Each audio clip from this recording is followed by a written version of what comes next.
What's up, guys? Jimmy back with you. I'm getting ready to work on the Ecoboost build, so you can watch several hours of me working go by in about 4 minutes. I'll be back with you after that.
What's up, everybody? Jimmy from Timeless Steel. You just got done watching me working on the cooling system and the engine oil system of the Ecoboost build that I'm doing in-house here. And I thought I'd give you guys an update on this process. A lot of people have been asking about it. Obviously, when I'm working on other people's cars, they have priority. So just had a car leave the shop, and I decided to take this week to take a little break and work on my car. I got an 82 diesel Mercedes on deck to work on now, but you know, it doesn't matter how many cars you build, there always seems to be one part that you forgot to think about, or a part that breaks, and it's always another 2 to 3 days. I was hoping to have this oil system completely done today. I actually was getting ready to put oil in it, and I realized I was short on one fitting. Anyways, the oil system is about 98%, and the cooling system is pretty much completely mocked up. I just got to finalize it. So I thought I'd show you guys that stuff, and then I'll go through the list of what I got left to do. So first things first, the oil system. It's a pretty cool oil system. I had to run a, let me get a light so that you guys can see.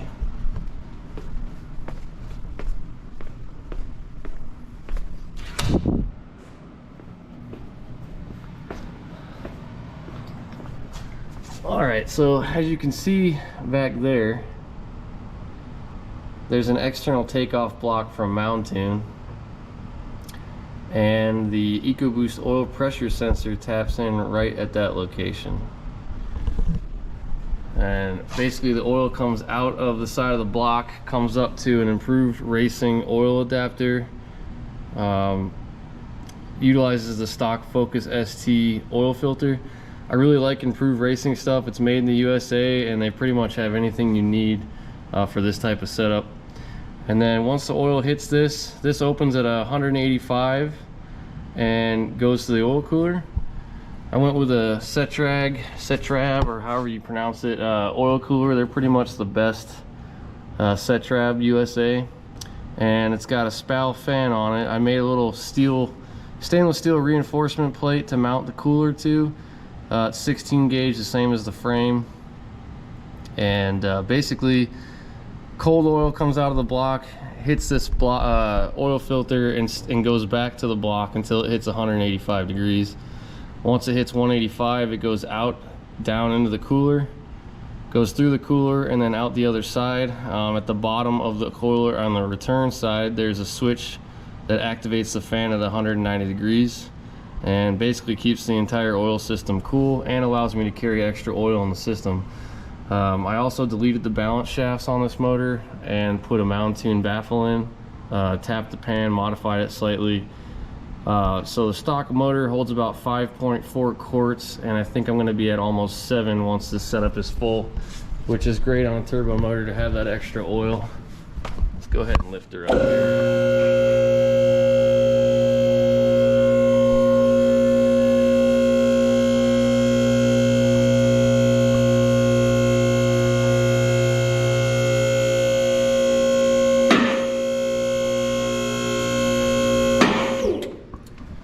So get underneath here and you can see a little bit better. And there's that oil takeoff block that I was telling you guys about, and you can see how the oil goes out to the oil cooler.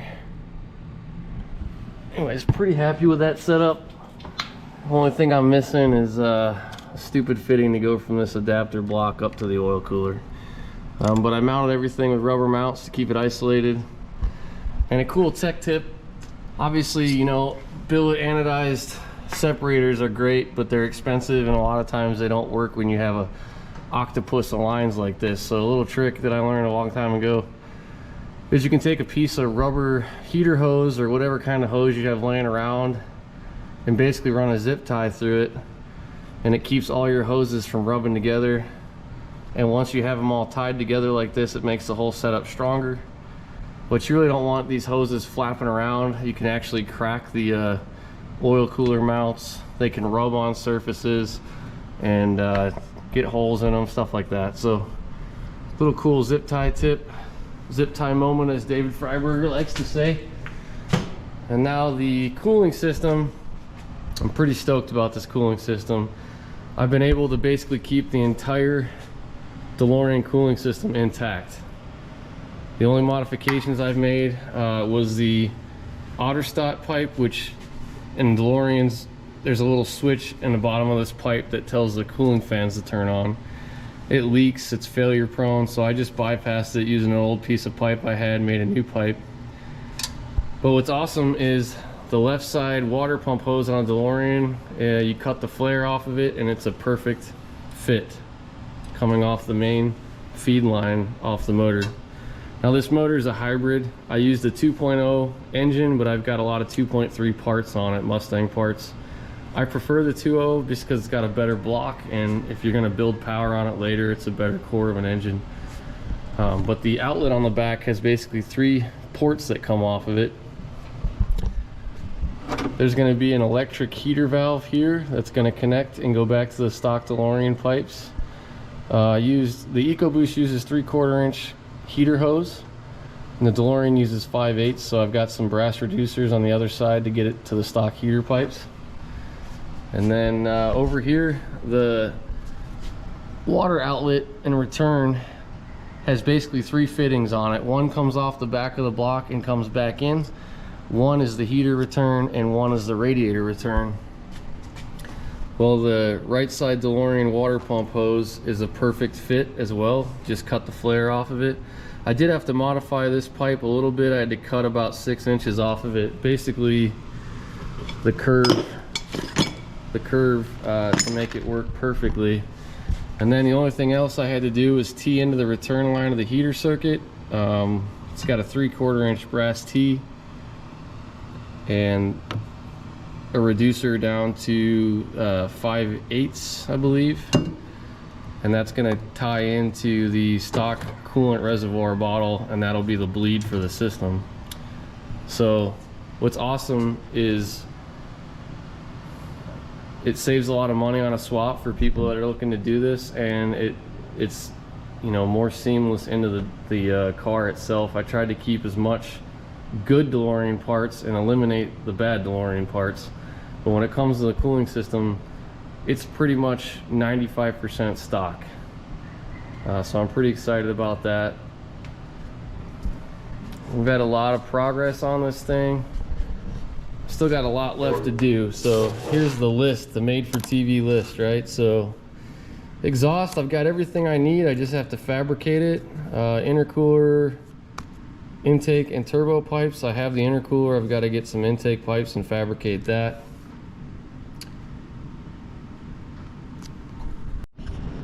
I had to swap out batteries real quick. Anyhow, I'm planning on using a 2015 to 21 WRX top mount intercooler takeoff for the engine, and I'm probably going to keep the intercooler piping at 2.5 inch. Cooling system, it's I mean, probably I'm waiting on a part. Well, 3 parts actually. I'm waiting on clamps and the heater valve. So the cooling system and the oil system are damn near close to being done. I'm just waiting on parts. Let's see where we're at here. Axles are already rebuilt and installed. Electrical, pretty much need to wire the whole car. The good news is this motor only needs about 4 wires to run, but I am going to rewire some DeLorean circuits to kind of integrate all the systems in the car and keep as much as the DeLorean wiring that is stock as possible. I have to install the gas pedal, install the ECU. Body stuff, I do want to put fascias on, rebuild the entire front clip, hand grain the panels. Just, that's all bonus stuff once the car is running. Brakes, I have everything for the brakes. I'm going to run a Tesla electric booster. I'm eliminating all vacuum brakes from the car. The front brakes are done. The rear brakes, I have to fabricate mounts for the Willwood calipers because my setup's one off that my uncle machined and I machined together. So what else do we got here? Steering shaft, I got to tighten that up. Torque suspension and all chassis bolts. Pretty much got to go over everything underneath the car, make sure it's torqued properly. Install the gas pedal. This is going to be utilizing the Focus ST gas pedal. Mount the ECU, laser cut some plates to block off the holes in the engine compartment I'm not using, connect all the bulkhead fittings. I'm going to pretty much delete most of them. There should only be one bulkhead fitting that I actually retain, and that's the power of the taillights. Engine harness is about 90%. I got to wire a couple more things. Starter's installed, I have to wire that. Gauges, not sure what I'm going to do there yet. I might just do a digital standalone gauge system. AC, I got to get a compressor for my Focus, but the lines are ran, everything else is done. Engine brackets, powder coat engine cooling brackets. Well, I already did that. I'll check that off the list. Once the car is up, I don't need an alignment. I got to wire the oil cooler fan. So really, major systems we have left to do once I finish the oil and the cooling system. Intercooler system, exhaust system, wire the whole car, finish the rear brakes and bleed the system, and then put the body back together. The rest of this stuff is nitnoid stuff. So some cool things is the stock harness that was modified for the standalone ECU is actually the perfect length to get the ECU in the car, which I'm grateful for. I didn't want to have to mount it in the engine compartment, but I'll be mounting it in this general area here. It's running an SCS Delta GDI 4. They're up to a newer version of this now. This is a great ECU, waterproof, standalone. It's got a CAN port so that I can run gauges off of it. It comes with a stock tune. I think I've got the 250 horsepower stock tune loaded currently, and then they will send you a hot tune if you pay for it.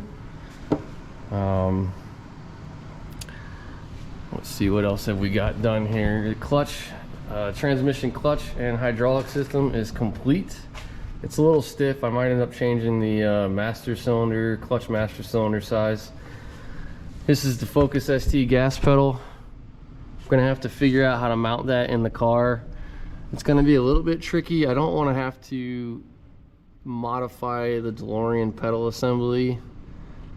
I'm gonna see if I can get that gas pedal off without cutting it off, but I might have to end up just modifying that assembly to make room for this. Mounting this won't be terribly difficult. I'll make some spacer plates to do that. But yeah, I mean, we're getting real close to all the major systems being online. Wiring is fun for me. I like doing electrical, so it shouldn't take me too long. I'm planning on having the turbo intake go here. Probably not going to do anything over here except block it off, and I'll end up having a plate here that has the minimum electrical stuff. I'll have a battery stud, a grounding stud, the taillight harness, and the main harness going through the car. There's really only two harnesses going through. One main harness, and then the gas pedal harness comes off that harness, and that can be seen right here. Gas pedal is not fly-by-wire, it's plugged. And that's pretty much it. Mustang stuff wise, switched over to the Mustang intake. This is a ported and polish unit from Auto Mafia Racing. Stock Mustang throttle body, just to get a little bit more air coming in the motor. Retain the Focus alternator. I'll be retaining the Focus AC compressor, which tucks away right here off the bottom of the alternator.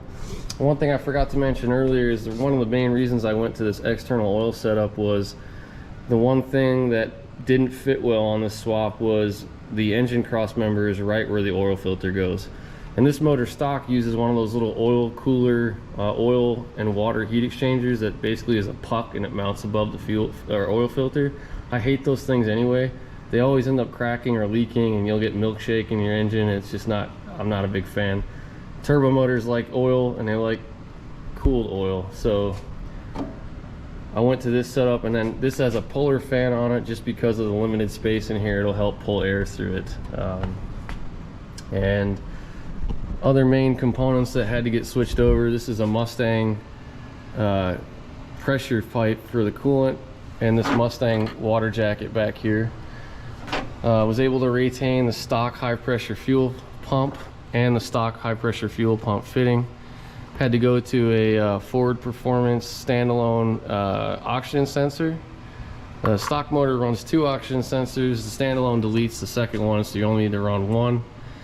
And then the only other real sensor that you need to buy outside of that is this little guy right here, which is a Volvo sensor 0261230296, and that's basically your T-map sensor, your temperature and pressure sensor that has to be on the intake after the air goes through the intercooler and is about to go on the throttle body. This sensor is what the ECU reads all that from. So I believe the stock car uses 2 of those. I only need 1.